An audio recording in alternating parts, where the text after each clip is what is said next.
What's up guys, and welcome back to another episode of this Crystal Palace FIFA 16 career mode. Today we're going to have the Charity Shield, or Community Shield I should say as it's called now, the season opener as well. But before that we've got a load of transfer business to take care of. As you can see, offers flying around left, right and centre. We've made an offer for Bas Dost.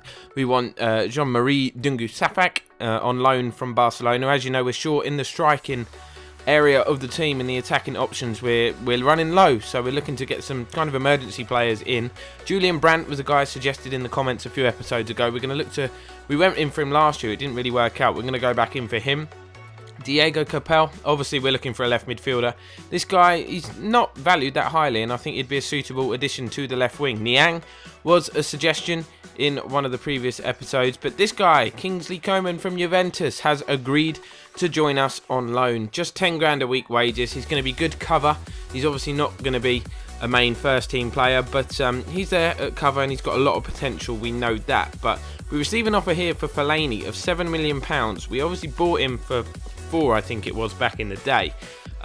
We've got a load of midfielders, so I'm going to send a counter offer and see if they are willing to offer what we want, and we may think about selling him. I know he's one of the senior players in the squad, but he's not amazing. He kind of just ticks along and does a job. You can see our offer for Bas Dost has been accepted, so we're trying to reach personal terms with him. I'm going to tell you now that doesn't happen. He does not wish to join us, but our initial offer for Julian Brandt of £7.5 million was rejected, so we're going back in, up in our bid. He's definitely a player we want to bring in, as is this man Niang. We've kind of identified him now as another target, purely because he's valued quite low. He's got a lot of potential as well. He wouldn't be, it's not an amazing addition. He wouldn't come in and grab us a load of goals. I'm stalling that offer for Fellaini because it's a tricky one. I'm just looking at the squad here. We've got so many CDMs, and of course we've got the likes of Sinkrav and Jordan Much still at the squad as well. So I'm actually going to accept it purely because of the numbers we have in midfield. It'll free up some wage budget. It'll add a decent amount, about 6 mil, to the transfer budget should he go, and he's not getting any younger either. So we decided to look for some direct replacements for Fellaini immediately. As I said earlier, even though we've got a load of midfielders, the squad is pretty low on the ground and pretty thin. A couple of injuries like we had at the back end of last season, and we are bang in trouble. Another player in the Premier League performing well though, and that would be a decent target, is Dele Alli. And this man, Moussa Dembele. We kind of raided Tottenham's squad, putting in a bid for both of these guys. Obviously, Dembele would be the preference. He is very, very good. And this man, Enzo Perez, for those of you that watch Chesnoid's Gaming's career mode, he is a very handy player indeed from Valencia. I thought he was valued a lot more than that. We sent the inquiry and they come back for £6.5 million, which we were happy with. Newcastle coming in for James MacArthur, which we sent a counter offer of £4 million for. He's a player we're keen to get rid of, even though he's been decent back end of last season and in pre-season this year, to be fair to him.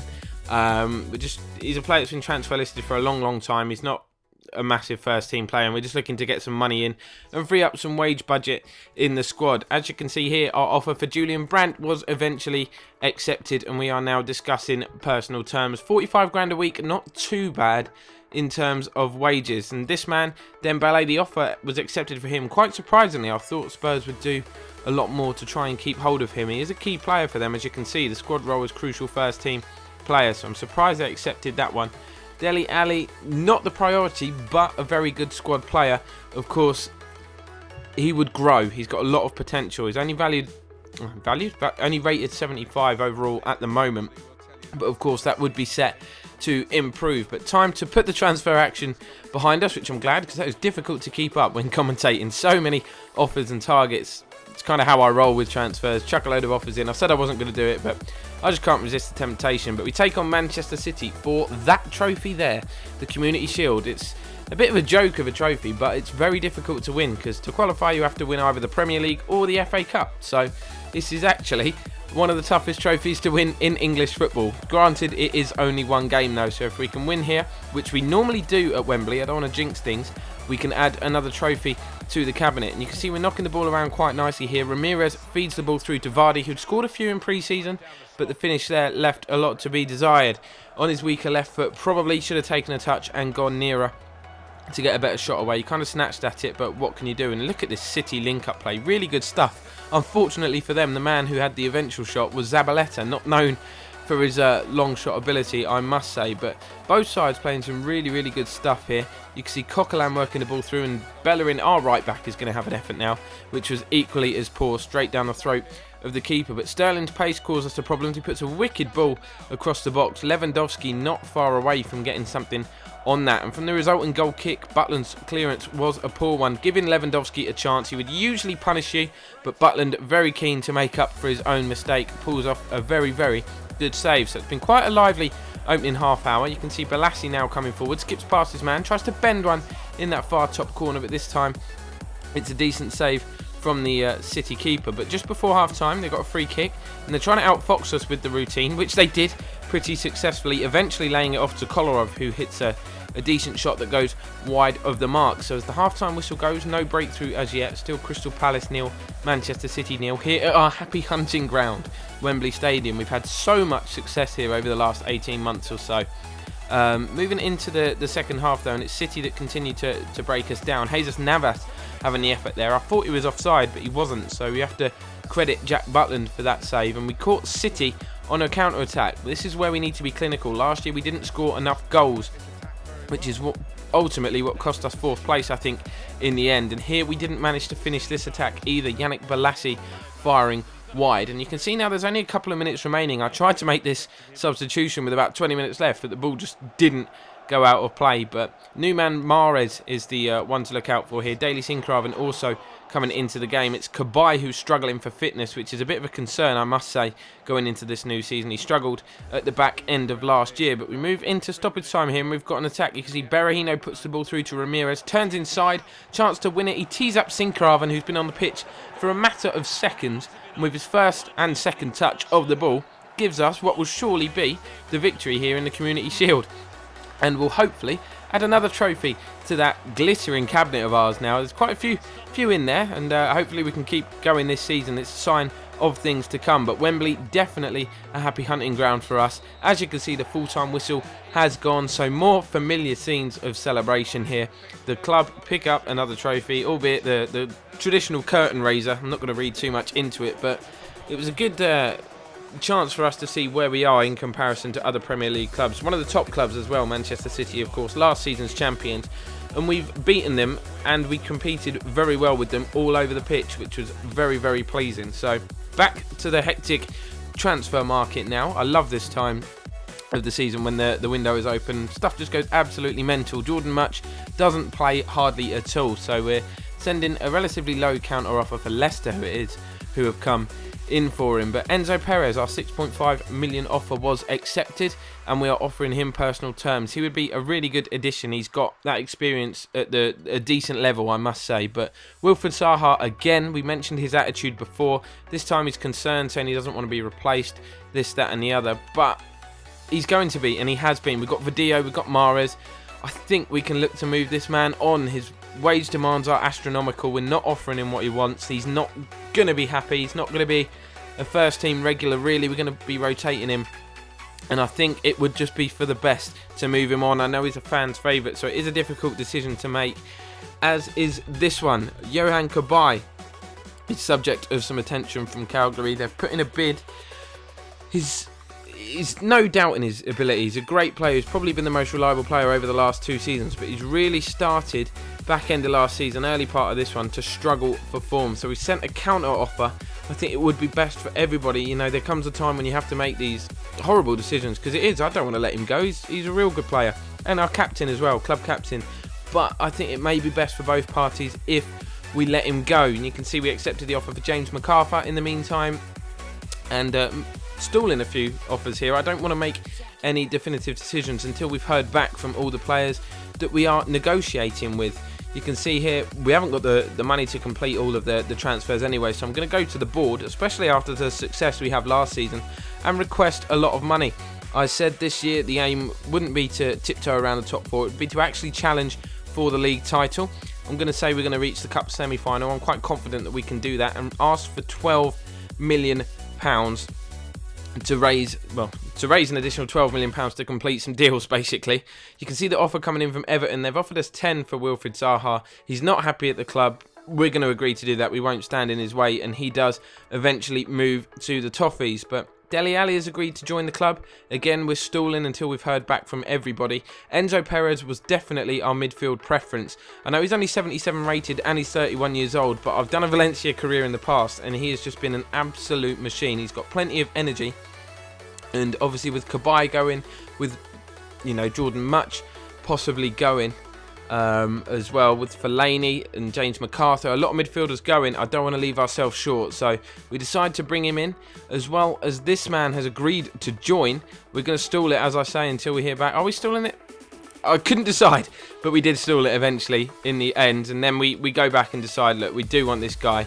He's it's not a massive money move, and 5 million, he's a decent sum to pay for Niang. It was suggested by one of you guys in the comments, as was this man Julian Brandt, and we just adjust the transfer budgets as necessary to bring them both to the club. And welcome very much. We're assembling a very, very good squad heading into this season. God, commentating over transfers is tough.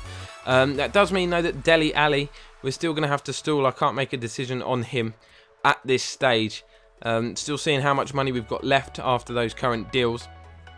But it's time to go back into max action now. It's the season opener. We're facing one of the teams that we traditionally struggle against, Newcastle United. Not the ideal fixture for the opening day. There is the starting 11, and you can see Enzo Perez going straight in for his debut. Jamie Vardy starting up front after an impressive pre-season. And Riyad Mahrez gets a start ahead of Video, purely for the reason I think Video would have more of an impact coming off the bench because of his pace.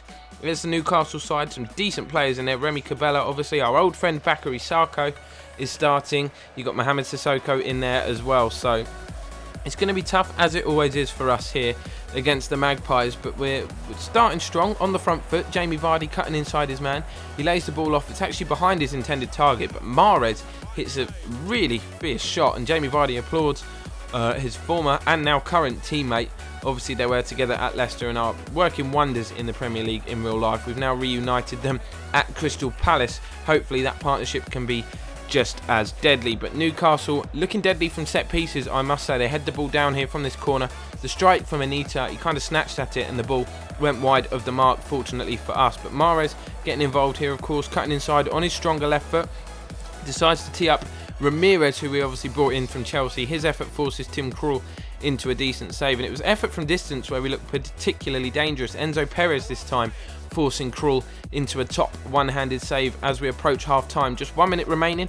Mahrez swings the corner to the edge of the box where Ramirez absolutely levers one, chests it down on his weaker left foot, and proves that he is Brazilian after all, just smashing that into the top corner of the net to give us a lead, surely going into half-time. We're deep into stoppage time, and that was just unbelievable, Techers, I must say. So we're just looking to see it out until the end of the half, but Newcastle kind of up their game. They're going to have one more attack. Jack Colback feeding the ball out wide here to Daryl Yanmat. You can see he cuts inside his man, plays it back to Colback. Beautiful 1-2 here with the Yosi Perez, and then a beautiful finish. So we were ahead for a matter of, well, it was about a minute we were ahead for. We couldn't even see it out till half-time. A real lapse in concentration. It's that old cliche that you're at your most vulnerable when you've just scored, and it's proved to be the case here. Beautiful link-up play, a clever back heel, and that was kind of undefendable. We just couldn't get our foot in, and the half-time whistle goes with the scores at 1-1, which I'm a little disappointed with because I think we've definitely done enough to be